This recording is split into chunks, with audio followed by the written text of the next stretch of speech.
I'm Dr. Robi Ludwig. Welcome to my new series called The Pivot.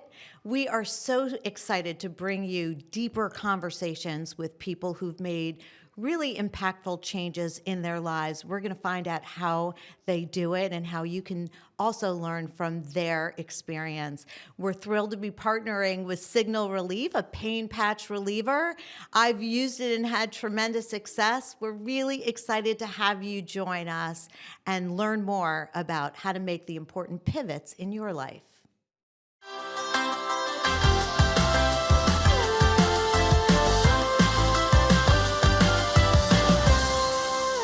Welcome to The Pivot. I'm Dr. Robi Ludwig, and today we have celebrity gossip columnist Rob Shuter of Naughty and Nice. He just joined Substack. He's going to tell us why, and he's also going to share what celebrities do when fame is no longer knocking at their door.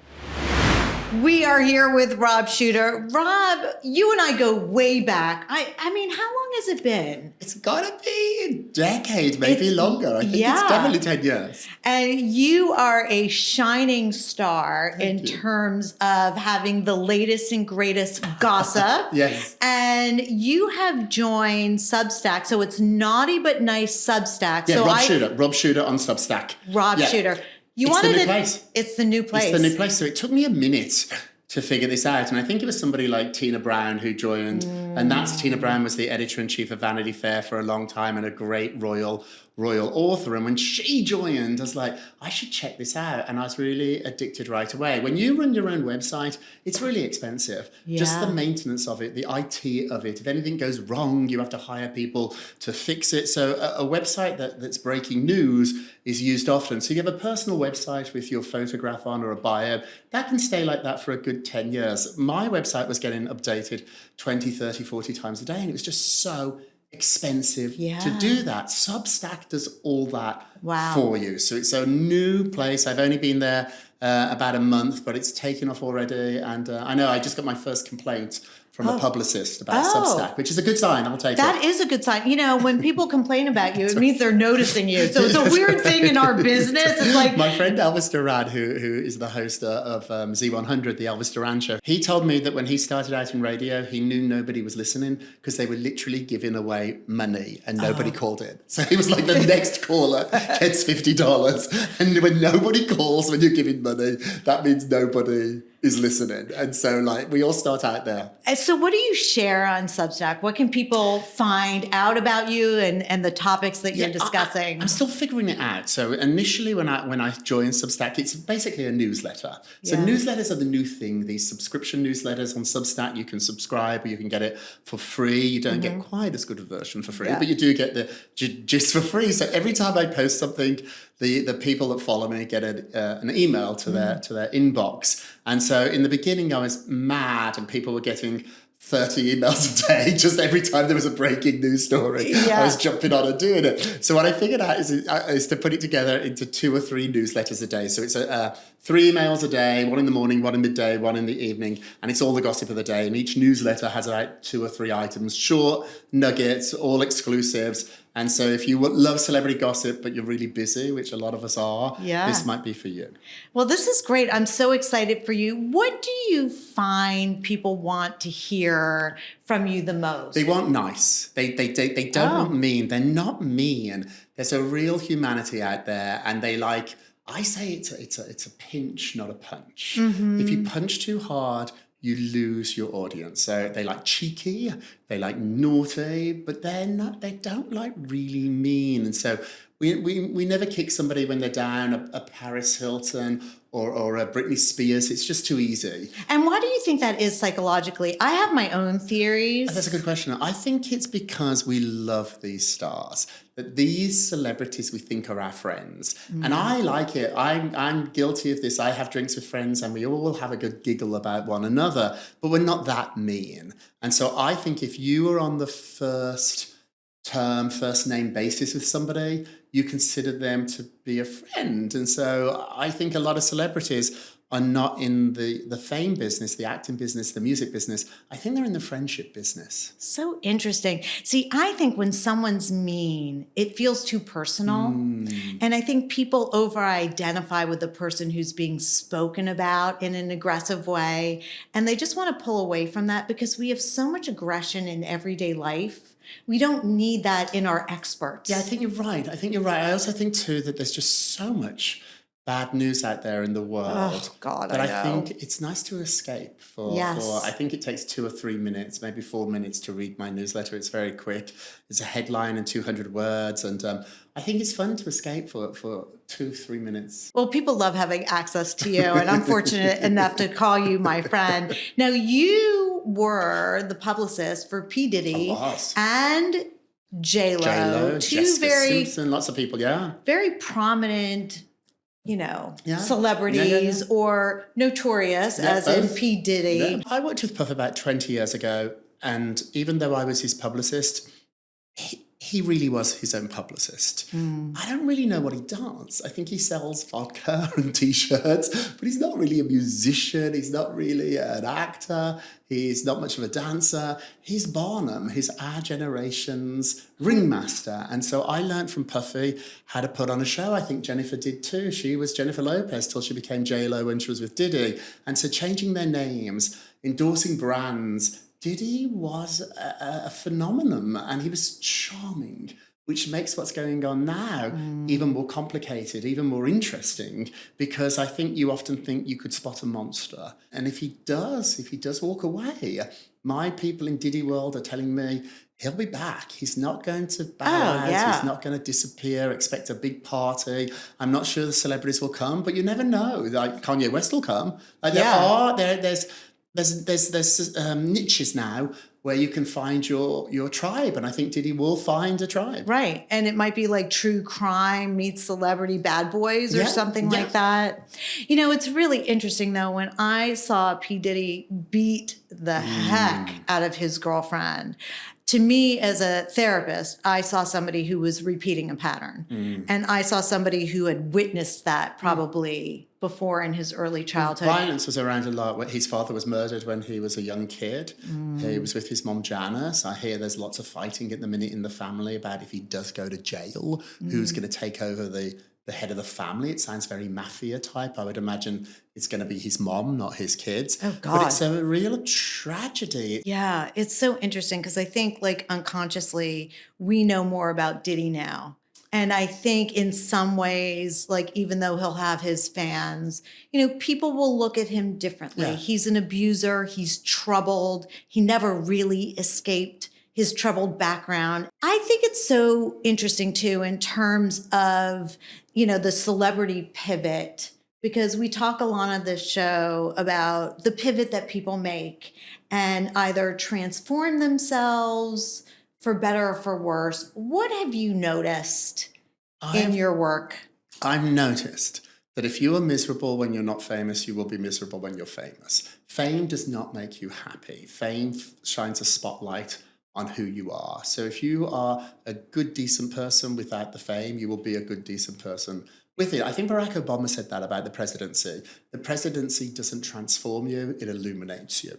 So whoever you are going in is ultimately who you are coming out. Rosie O'Donnell spoke about this. She said she desperately wanted to be famous because she was so miserable, and her mom died when she was young, and she was such a sad person, and she said fame made it worse. All fame does, in my experience, is illuminate who you are. So the celebrities, the Jessica Simpsons and the Alicia Keys, who were solid people going in, were solid people during it and after maybe it had passed. And the people like Puffy, who were difficult, were going to be difficult whether or not he was working at Macy's or if he was running $1 billion brand. I find that fame can be addictive. And there's always kind of a cycle to fame. So, yeah, you may be iconic in some way, but it's not going to be your moment every moment of your life. And I often wonder how these celebrities handle it when they're no longer the big person of the moment. There's like this desperation for something that's ephemeral. Yeah, it must be really, really hard. It's no different from friends in your private life. The ones that need the most attention always cause the most drama.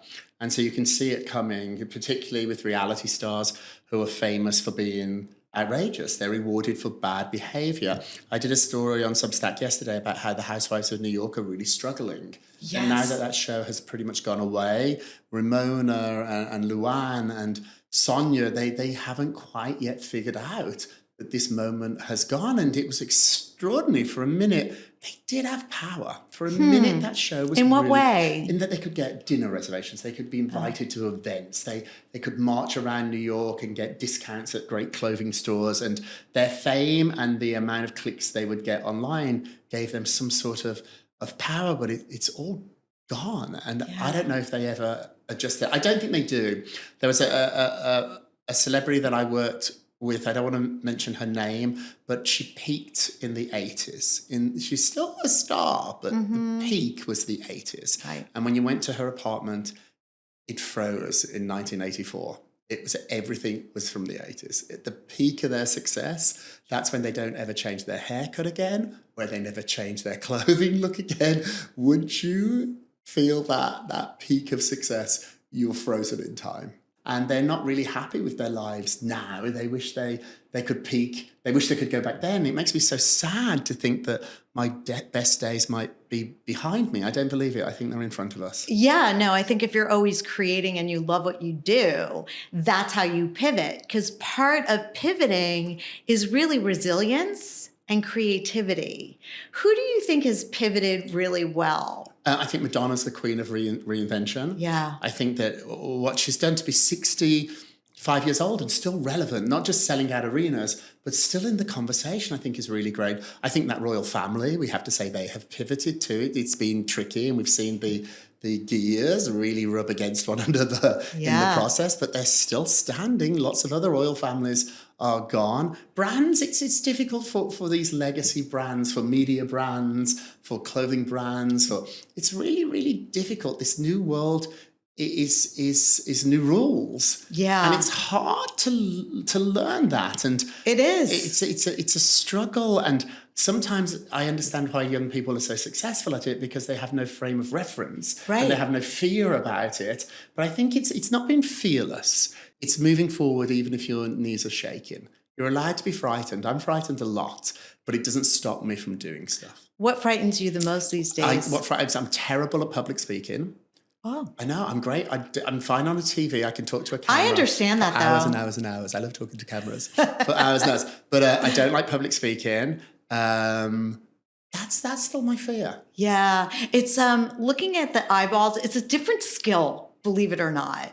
And it's kind of like letting go and just having fun, I think. But that's hard to get to that place, and it takes practice. Yeah, this is a good question, isn't it? What makes you frightened? And I think we all feel that there's some sort of fraudulent to us, that it could all just go away. And so I think everybody feels that. The lucky thing that I've had in my life is that I worked with some really big stars. Yeah. And it really gave me an insight into this world. And it wasn't the most talented that succeeded. It was the most driven. Yeah. I'm not the smartest person, but I work harder than everybody else. It's really not about talent. Sometimes You need a it little is. talent. You need some talent. You need something, but it's how you use that talent, because it really is all about, your next. If you don't view your life as what's next, I think it's really hard to stay in it, to win it. It's so easy to, when you get knocked down or people make fun of you, to give up. It really is. And I think it was Eva Longoria that said she stood in the rain longer than any other person in Hollywood. She just kept turning up for auditions. And she said she just kept turning up. And she said at the beginning it was the same 10 girls. They were all gorgeous, all Spanish, beautiful girls. And she said 3 of them got married, 2 of them had a baby, 1 dropped out, and then there was the only one left. I will be the only... Joan Rivers said that too. Joan said it's like standing in the rain. Yeah. And Joan would stand in the rain longer than anybody. That show, that Fashion Police on E, got turned down 9 times before they said yes. She pitched the same show 10 times. And on the 10th time, they said yes. And I think people don't see that, obviously, because it's so behind the scenes. But I keep going. Just keep going. I think that is the key. Any advice for people who want fame and success, since you've worked with the best? Ask yourself why. Why do you want this? And if it's to make yourself happy, if it's to make the world a better place, if it's to make money, there's no wrong answer. If it's that you're insecure, if it's like you lost your mother when you were young, like Madonna, so the whole world has to love you, there's no wrong answer. But be honest. I'm a big believer that if you want to be famous because you want to be a villain, knock yourself out and be the best villain you can. Where people get in trouble with fame are people that are phony baloney's and they are not honest about why they want fame. And given your observations for those who were famous or had some attention and then it's gone away, So hard. what do you recommend for those people? It's the hardest and it's heartbreaking. I'm lucky enough to know a few Olympians and to be at the peak of your success at 16 or 17. If you're a gymnast, you're a teenager. And for them suddenly to go away, you're retired at 21. We see it with Olympic swimmers, with gymnasts. It's really, really difficult. I was close with Debbie Gibson, and Debbie sold out the Garden at like 18 years old, and now she's playing much smaller clubs. There's no shame in it. But it is a transition. It's a cruel one. And you've got to find happiness. Gosh, it sounds such a cliche, Robbie, but it's got to come from you. It can't come from the outside. I also believe that because celebrities kind of are guides in some ways, for better or for worse. And we also want to see them transition because when they stay stuck, we don't value them as much. Right. Because we are seeing their deficits and we want an escape. We want somebody who rises above. One last question, Meghan Markle. She seems to try to reinvent herself. Yeah, but she doesn't do the work. So it's about doing the work. If Meghan got up every day and worked her tail off, not pretended to work, I think she'd be in a much different place. And she's got to ask herself, like, who am I and what's the next chapter? What I find so complicated about them is the only thing that I'm interested in is the thing they're running away from. The only reason we're talking about Meghan and Harry is because of the royal family. Right. Before the royal family, we were never talking about her. He was never not a member of that family, so we don't have that example for him. But now the two of them are running away from the one thing that makes me interested in them. Yes. So if they're going to run away from that, what are they going to replace it with? It's like if you do gardening, if you pull up a weed, you better put something in its place because it will grow back, a weed will grow back. You can't just leave an empty hole. So they've pulled out the royal roots or tried to. What are they going to stick back into that soil now and let grow? And they haven't figured out that yet. And everything they've done that has not been royal related hasn't worked. So maybe it's time, if financially they can, to just do nothing for a bit, to sit still. Or get honest. You know, like I think we want to see Meghan say, I'm a climber. I did it well. Here's my secret in case you want to do it for yourself. If she did that. It's a dated book. If she does Sparkle and does How to Catch a Millionaire, How to Catch a Prince. Yeah. I mean, I'd buy that. Disney would buy that. I would buy that. So Meghan, you can thank me later. It's a tricky thing though, Robbie, and we see it a lot. The people that are the most successful, my friends, people that I've worked with, are the ones that are so aware of themselves and are in on the joke. Yeah. And the ones that are just so serious, they'll never find happiness. They might find success, but they're never going to find happiness. Enjoy your life. I enjoy my life. I pop out of bed like a piece of toast and I enjoy my days. And find your happiness. And you keep getting better and better. Your biggest pivot? I think my biggest pivot was when I left publicity to become a columnist, a reporter. And what PR did is it taught me the fundamentals. Like it really taught me how to ask good questions. And it was a great start. And I don't even know if it's a pivot. It's just another step. Just keep going and keep going. And once something's not working, admit it. Yeah. I was done. I remember, I think I was at there's a club called Bungalow 8 that doesn't exist anymore, but it was very chic. And you had to have a key to get in. It was and I remember I was in there one night holding up a young actress's hair, holding her hair as she vomited. And I was like, I can't do this anymore. Yeah. I can't do it. And that's when I left. That was the perfect time. Well, we are so thrilled to have you here, giving advice, sharing gossip.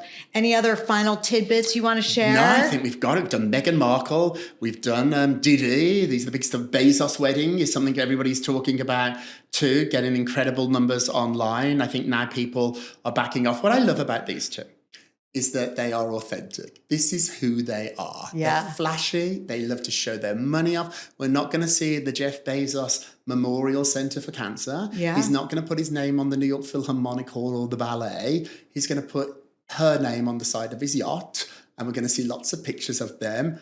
I think it's kind of fun. Yeah, and he gets her good jewelry. So on that note, Rob, I love you dearly. We can find Rob Shooter On Substack. on Substack. Sign up. You won't be sorry.